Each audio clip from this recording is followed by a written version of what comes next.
et puis pour la confiance boluta kopé sabiso na magazine na bino donc allo kwilu moko ya magazine ya investigation où ils ont battre record na province ya kwilu donc sur les grands bandundu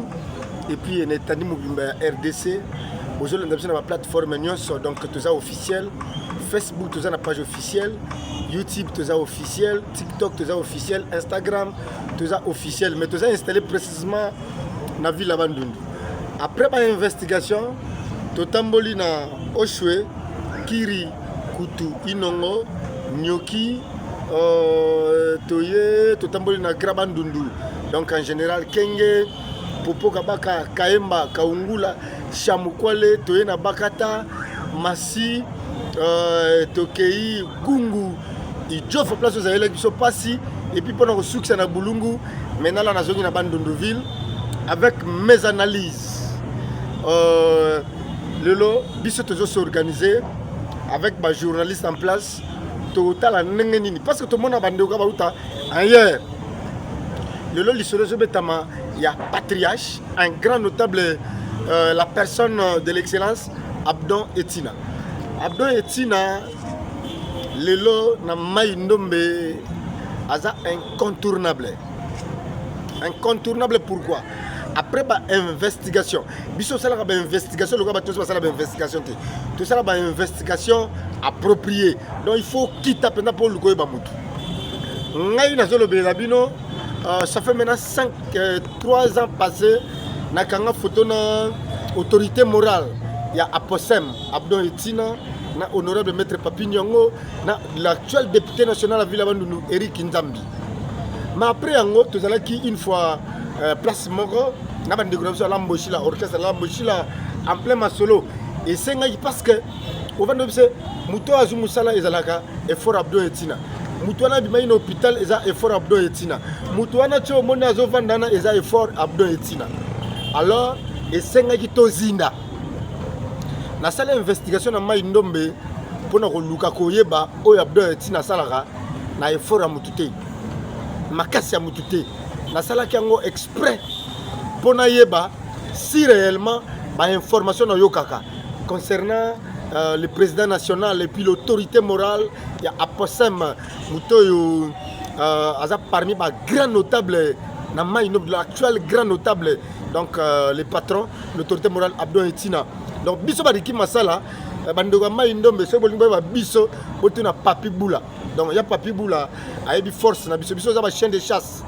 to kenda kan Congo avec esprit to kenda kan Congo pour ça la boulot biso ba toto ya tena basi bato betela maboko ça le logoté to commission ça le logoté à l'occasion de Mpamba to person pifo alors to la nana image oyo na sima image oka na ndana sisa bandeko ya site Kivu ba ye ko pesa ye certificat et mérite ngana zo boulele ndeni fona sala mais bandeko ya site Kivu c'est trop loin eza kuto wate donc il faut mettre avion ba ye Kinshasa pour pas besoin de mérite alors suivant l'image on se tout de suite après j'ai confiance allô masa na rapelo sima na boulot allô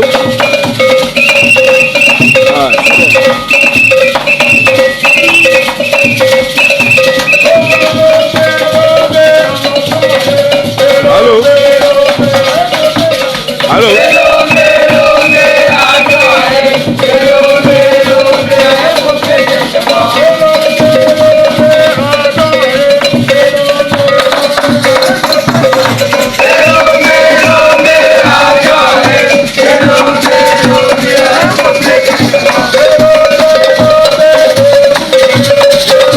Association il y a ba journaliste ya Sud Kivu oyo bazali regroupé na association des journalistes pour la bonne gouvernance après sondage au 30 médias ya Sud Kivu basalaki ba Monique Abdon Etina Bekile Ipan autorité morale ya parti politique Aposem abimaki pona kozwa certificat de mérite yango wana batindaki délégation na Kinshasa pona kopesa ye certificat yango bakutanaki na ye moko autorité morale ya parti politique Aposem pe bapesaki ye certificat yango. Et nous vous demandons de poursuivre sur la même lancée,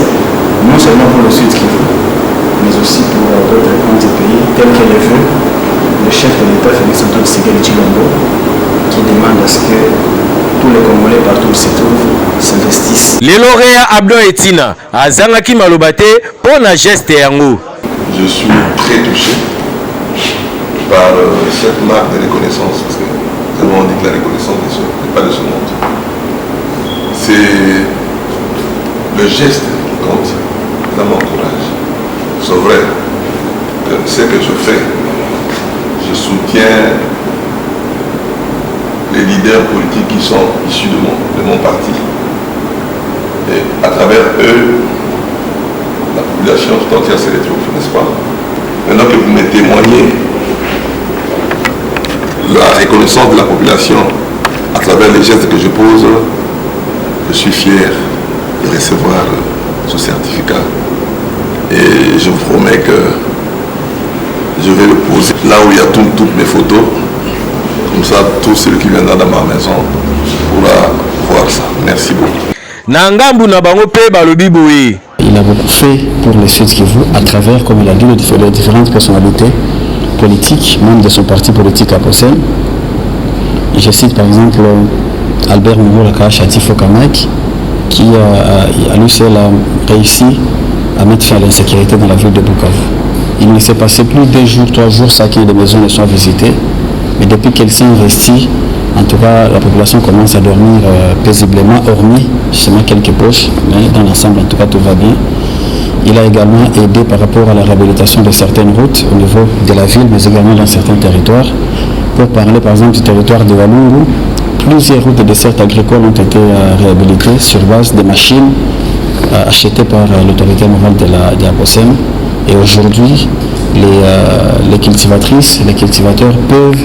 se déplacer calmement pour aller cultiver leurs champs sur base de cette réhabilitation-là. Au-delà de ça, le parti n'a que,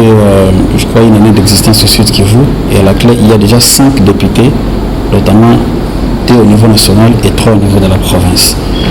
Au côté de cela, l'autorité morale d'Aposem a également aidé une équipe de football de Castilla de Wallonie qui était ici à Kinshasa. Et il a mis la main à la poche pour aider ces jeunes, toujours dans cette optique de promouvoir la jeunesse. C'est comme ça que nous sommes venus pour l'encourager. On dit que ces sondages émanent de la population du site Kivu. Nous sommes des envoyés de la population du site Kivu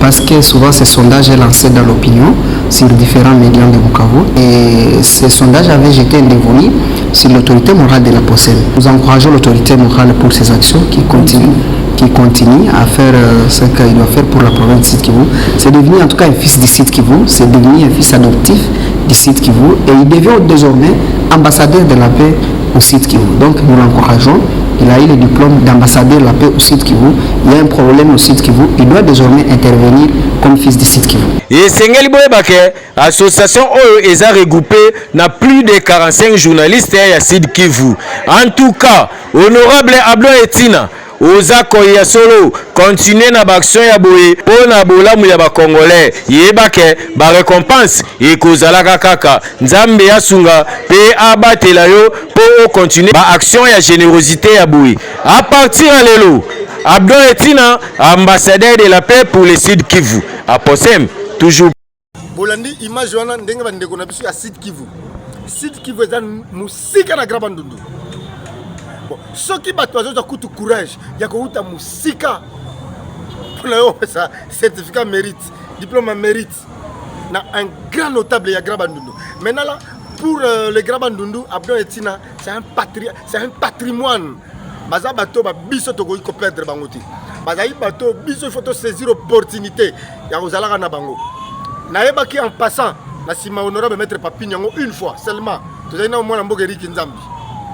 Mais après, étant journaliste, et c'est là qu'il y a une étude approfondie. Diplôme mérite, certificat mérite,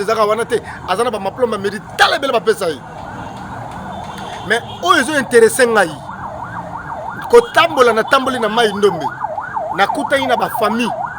na kuta ina ba ndeko, ba jeune garçon, na kuta ina ba maman, na kuta ina ba papa, ko ba betaka lisolo ya Posem, ba betaka lisolo ya Abdon Etina. Si hermo na vai na bia ba biso tito kenda ba ko postuler so ito yebaka na biso mais na yana confirmer monde entier opinion publique biso to ba journaliste to sala na sentimati mais il faut confirmer que patriarche Abdo Etina on a obéta le solo na bien de vie une fois to vendre poto sur la fertilité une fois que j'ai eu le solo ba solo na ba on va mettre papi on Eric Nzambi na ba ina combo mais erna qui sont tout mutelo ta babi o Abdo Etina o sala babi se wana Abdo Etina o sala babi se wana Abdo Etina na bi baza bato ce sont des valeurs au biso faut to promouvoir surtout quand on a une nombre ceux qui saisir qu'on vend dans le monde Abdo Etina ils ont la passe merci na moi mboka papi boula